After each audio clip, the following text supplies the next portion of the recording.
भव्या चालू कर दे। हाँ वो क्या पूछना पड़ता है ना। चल आपके पास में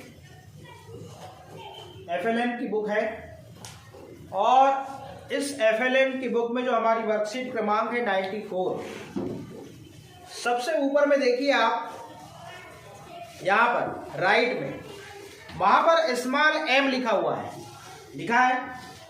और स्मॉल m को बनाना कैसे है और कौन कौन से उसमें स्ट्रोक यूज होंगे वो बताया गया है कि आपको सबसे पहले करना क्या है। देखिएगा ये है स्मॉल m, दिख रहा है? कितने लोगों को दिख रहा है? स्मॉल m की एक विशेषता है, इसमें कुछ लोग बनाते हैं तो वो क्या करते हैं, इसमें तीनों लाइन बराबर नीचे आनी चाहिए। मगर होता क्या है कि जब हम चाहे कैपिटल बनाएं चाहे स्मॉल बनाएं एम में, कुछ लोग क्या करते हैं इस लाइन को बराबर यहां तक नीचे नहीं लाते, वो यहां तक लाते हैं, वो सीधे उधर घुमा देते हैं। आपको ऐसे नहीं करना है। स्मॉल एम बनाने का तरीका जो है, सबसे पहले आपको करना क्या है, ध्यान दीजिएगा। आदेश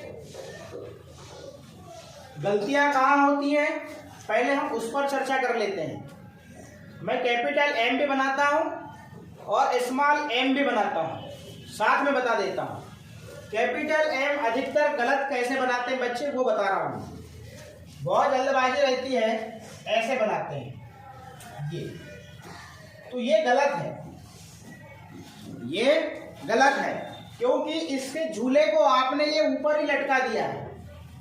झूला बाकायदा ये यहां तक आना चाहिए। ये जो पहली वाली जो खड़ी लाइन है और आखिरी वाली जो खड़ी लाइन है, ये जितनी लंबी रहेंगे उतना ही झूला ये नीचे तक आना चाहिए।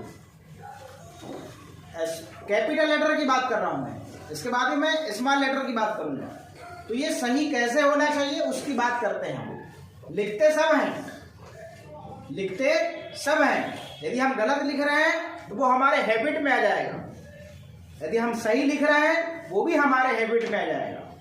यदि आप अच्छा लिख रहे हैं तो सही है, यदि गलत लिख रहे हैं तो समझ लीजिए वो आपकी बहुत बड़ी मिस्टेक है और आगे समस्या जाएगी। गलतियां यही होती है, अंक हमारे यही कटते हैं। तो आपको कैपिटल भी एम बनाना है तो आपको 3 लाइन में ये झूला पूरा नीचे तक आएगा, ये सही है। ये छोटी छोटी बारीकियां हैं मगर हमारे लिए बहुत महत्वपूर्ण है, क्योंकि हम कक्षा पहली में पढ़ रहे हैं और हम अपना बेस इंप्रूव कर रहे हैं, नींव मजबूत बना रहे हैं। यदि हमारी नींव मजबूत होगी तो हमारी बिल्डिंग अच्छी होगी। आ रही बात समझ में? अब हम बात करें, ये वाला राइट है, स्मॉल एम की बात करते हैं। कुछ लोगों को इतनी जल्दबाजी रहती है कि वो स्मॉल एम ऐसे बनाते हैं जैसे कोई चिड़िया उड़ रही है। तो आप बनाते कैसे वो बता रहा हूं मैं। कुछ लोग स्मॉल एम ऐसे बनाते हैं, ये इसका भी स्मॉल एम का जो बीच वाला जो डंडा है वो नीचे नहीं आता। तो मान लीजिए यदि आप ऐसा बनाते हैं तो ये गलत हो जाएगा।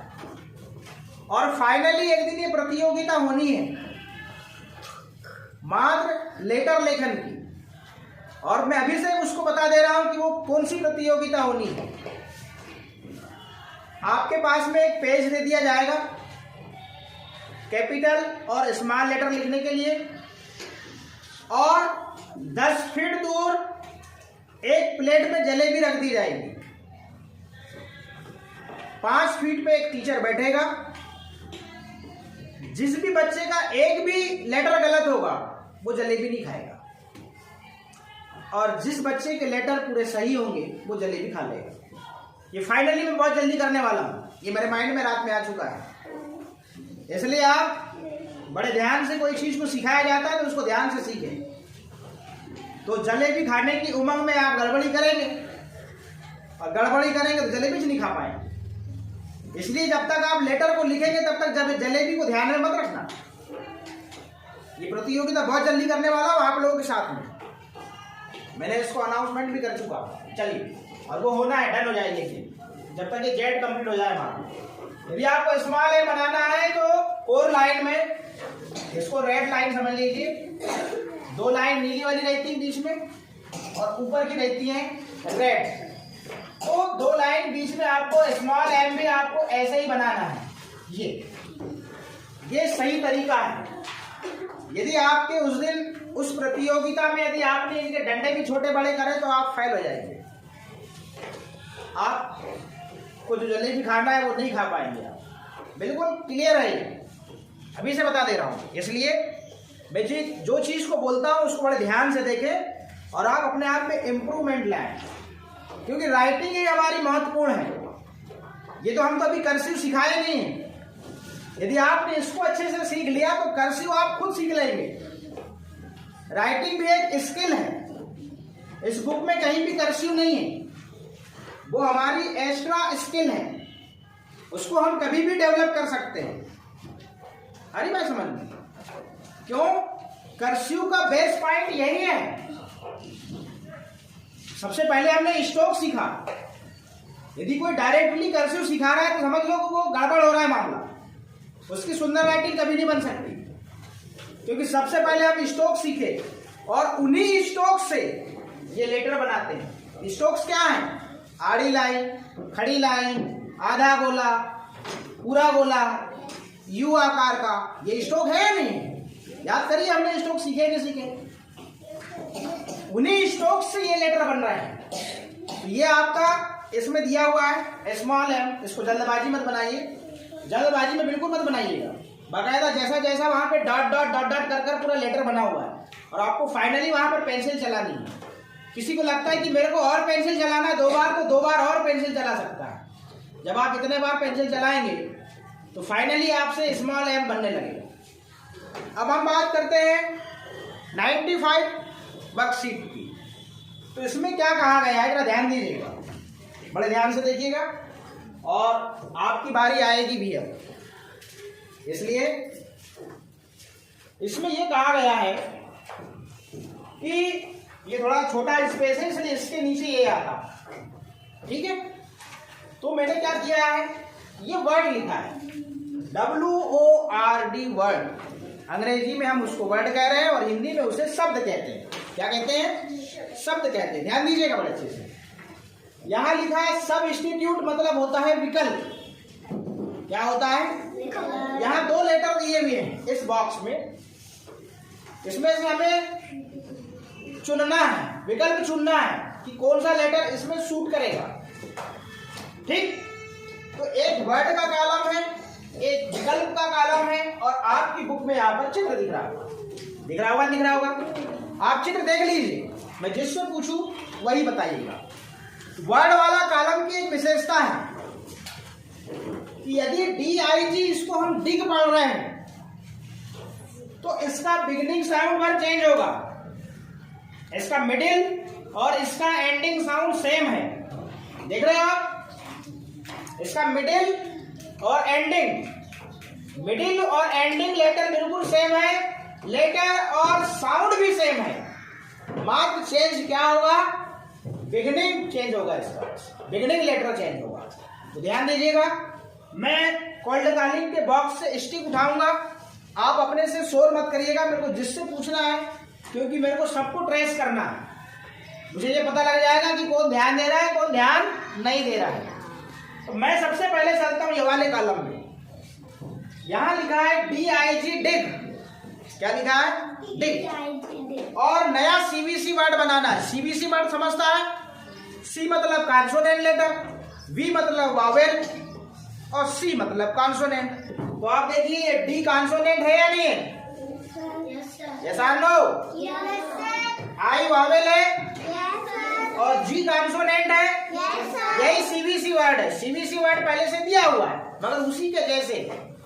अब आपके बुक में यहाँ पर चित्र है और ये चित्र है, काय का चित्र है? ये पिग का है। काय का है? पिग का है। आ गई बात समझ में?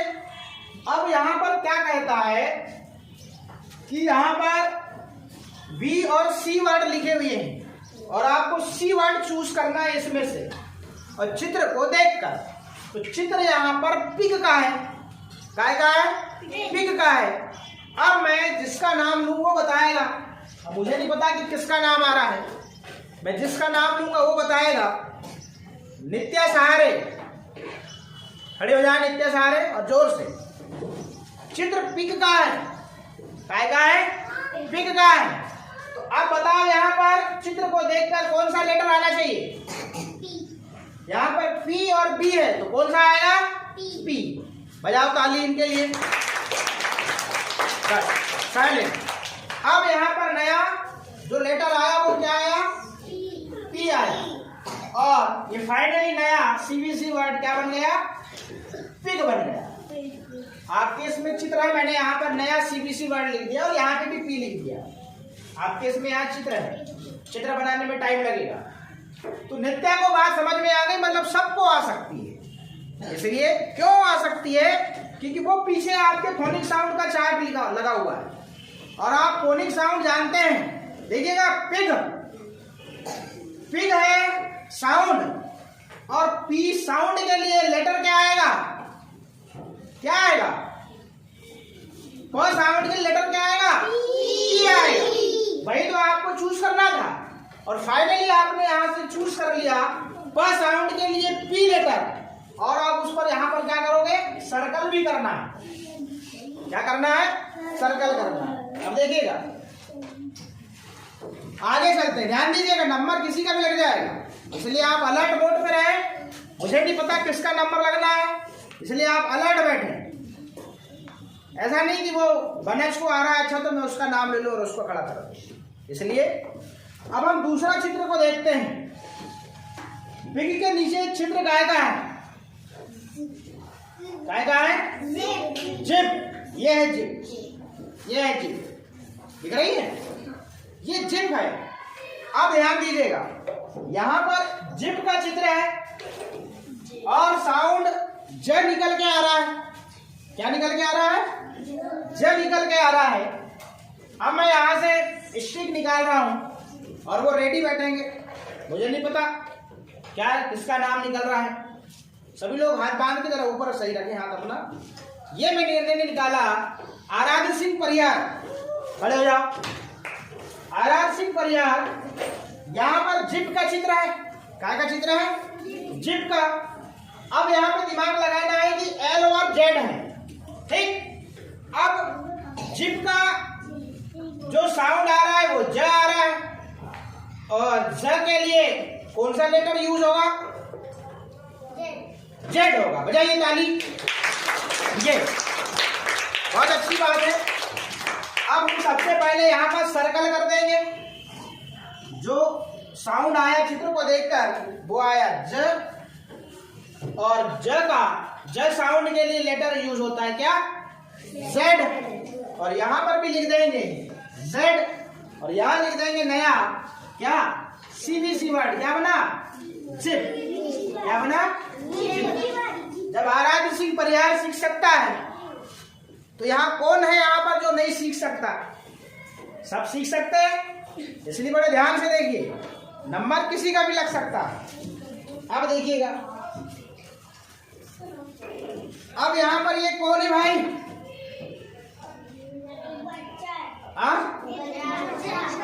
बच्चा है। तो वो क्या कर रहा है?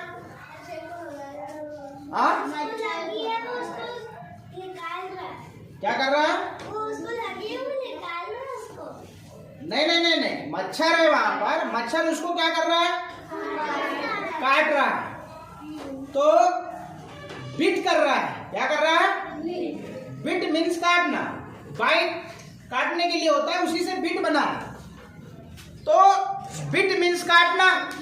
बिट मीन्स मच्छर जो है वो बच्चे को बिट कर रहा है, काट रहा है। क्या कर रहा है? काट रहा है। चित्र देखते हो नहीं आप लोग? चित्र को देखा करो।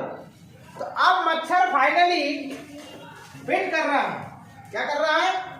बिट कर रहा है। बिट मीन्स काटना। तो आपको यहाँ पर बिट मीन्स काटना चित्र दिखाई दे रहा है, मच्छर काटता हुआ दिखाई दे रहा है। तो हमने चित्र को देखा, आप शायद उसको अनुमान नहीं लगा पा रहे थे, मगर मैं बता रहा हूं कि वो बिट कर रहा है। ठीक है ना? बिट मीन्स काटना। अब मैं यहां से स्टिक उठाता हूं, देखते हैं किसका नंबर लगता है। ये नंबर लगा है देवांशी भोरिया। मुझे तो नहीं पता था किसकी स्टिक आएगी। देवांशी भोरिया, सबसे पहले यहां देखो, यहां पर अक्षर काट रहा है, मतलब बिट कर रहा है, तो शब्द आया बिट। बिट का बिगनिंग साउंड आया ब, और बिगनिंग साउंड ब के लिए कौन सा लेटर यूज होगा? बी होगा या जेड होगा? बी होगा। बजाइए ताली। अब हम यहाँ पर सर्कल कर देंगे। क्या कर देंगे? सर्कल। और यहाँ पर लिख देंगे बी। क्या लिख देंगे? बी। और नया यहाँ पर सीबीसी वर्ड बनेगा बिट। क्या बनेगा? बिट। हम अगले चित्र को देखते हैं। अगला चित्र काय का है? लास्ट वाला फिश। तन्वी पारदी, चित्र काय का है? फिश। कौन सी चिंता में हो? चिंता नहीं करना। चिंता से चतुराई घटे, दुख से घटे शरीर, पापों से लक्ष्मी घटे, कह गए दास कभी। इसलिए हमको चिंता नहीं करना है। आगे चित्र काय का है? तन्वी पारदी, फिश का है। काय का है? फिश। जरा दिमाग लगाइए, मैं जो बोलता हूं उसको ध्यान से सुनिए। शब्द है, चित्र का नाम है फिश। क्या है? फिश। अब फिश शब्द का बिगनिंग साउंड जो है वो फ आ रहा है। क्या आ रहा है? फ आ रहा है। अब यहाँ पर हम स्टिक निकालते हैं। क्या निकाल रहे हैं? स्टिक। मुझे नहीं पता किसका नंबर लग रहा है। सोम्या बुंदेला आई नहीं, अब से और ट्राई करते हैं। मोहम्मद ताहा खान। ताहा खान स्टैंड अप। यहाँ फिश का चित्र है। फिश शब्द आया। फिश शब्द का बिगनिंग साउंड फ। अब बिगनिंग साउंड फ के लिए कौन सा लेटर यूज होगा?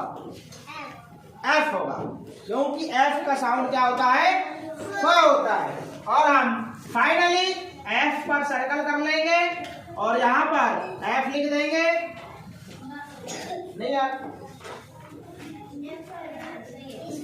सॉरी फिन है। सॉरी फिश जो है वहां पर एरो का निशान लगा है। देखिएगा, यहाँ पर एक एरो का निशान लगा है। तो यहाँ पर एरो का जो निशान लगा है वो उसके पंख को क्या कर रहा है? इंगित कर रहा है। क्या कर रहा है? इंगित कर रहा है। फिन। क्या है वो? फिन पढ़ेंगे। फिश के फिन को वो इंगित कर रहा है। फिन मतलब पंखा होता है क्या नहीं? हाँ, उसी से वो फिन है। मछली के पंख को फिन कहते हैं। तो वो फिन को इंगित कर रहा है। देखो एरो, मछली के पंख को फिन कहते हैं। क्या कहते हैं? फिन। तो फिन का ही एफ भी आएगा। क्या आएगा? एफ आएगा। और फिन मीन्स होता है पंख। क्या होगा? पंख। इस प्रकार से आपकी ये वर्कशीट क्रमांक 95 कंप्लीट होती है। अब इसमें एक कॉमन शब्द देखिएगा, dig big, sip zip, lit bit, pin fin. मतलब एक ही लाइन में दोनों शब्द मिलते जुलते हैं, मात्र इनका बिगनिंग साउंड और बिगनिंग लेटर अलग अलग है। मगर ओवरऑल ये 2, 4, 6 और 8 जो 8 वर्ड है, इसमें कॉमन क्या है? कॉमन क्या है? रूपांगी ने बता दी थी, आई है। जो वावेल है वो आई है। और आई का यहाँ पर साउंड क्या लगा है? क्या लगा है? ई लगा है। इसलिए आप डिग, पिग, सिप, जिप और लिट, बिट, पिन और फिन, इस प्रकार से वावेल आई का यहाँ पर साउंड जो है वो ई निकल रहा है और ई की मात्रा के रूप में यहाँ पर क्या हो रहा है? यूज हो रहा है। ये हमारी वर्कशीट कंप्लीट होती है।